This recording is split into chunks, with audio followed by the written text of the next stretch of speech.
أهلا وسهلا بكم من جديد. لا تنسى الاشتراك فضلا وليس أمرا. يلتقي نادي الزمالك الحاصل على الكرت الذهبي مع بيراميدز بطل الكأس في نصف نهائي السوبر المصري، بينما يلتقي الأهلي بطل الدوري مع سيراميكا بطل كأس الرابطة. تقام مباراة الزمالك وبيراميدز وكذلك الأهلي وسيراميكا في نصف نهائي كأس السوبر في الفترة ما بين 19 إلى 25 من أكتوبر الجاري بالإمارات.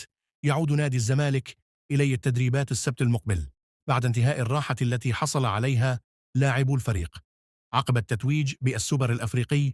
يرغب مسؤولو الزمالك في حسم ملف تجديد تعاقد كل من أحمد مصطفى زيزو ونبيل عماد دونجا والتونسيين سيف الدين الجزيري وحمزة المثلوثي، حيث يحق للرباعة التوقيع لأي ناد في شهر يناير المقبل، نظرا لانتهاء تعاقدهم مع الزمالك بنهاية موسم 2025. لا سيما أن مسؤولي الزمالك يبذلون قصارى جهدهم من أجل تحقيق الاستقرار داخل الفريق والحفاظ على قوامه الأساسي في المرحلة المقبل، مع إبرام تعاقدات لتدعيم الفارس الأبيض. ومن المنتظر أن يعقد مسؤولو الزمالك جلسات مع اللاعبين الذين قاربت عقودهم على الانتهاء من أجل حسم تجديدها والحفاظ على استقرار الفريق، حيث يعقد تجديد تعاقد زيزو هو الملف الأبرز على طاولة مجلس إدارة الزمالك في المرحلة المقبلة، خاصة أن اللاعب كان على مقربة من الرحيل في الانتقالات الصيفية الجارية بعد تلقيه عروضا للاحتراف. قبل أن يتم غلق الملف وإعلان اللاعب استمراره مع الفريق بشكل رسمي،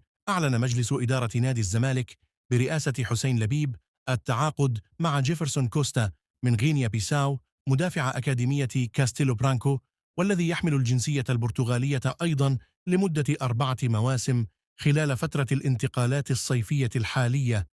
ووقع اللاعب على عقود الانتقال لنادي الزمالك بعدما اجتاز الكشف الطبي الذي خضع له الأحد.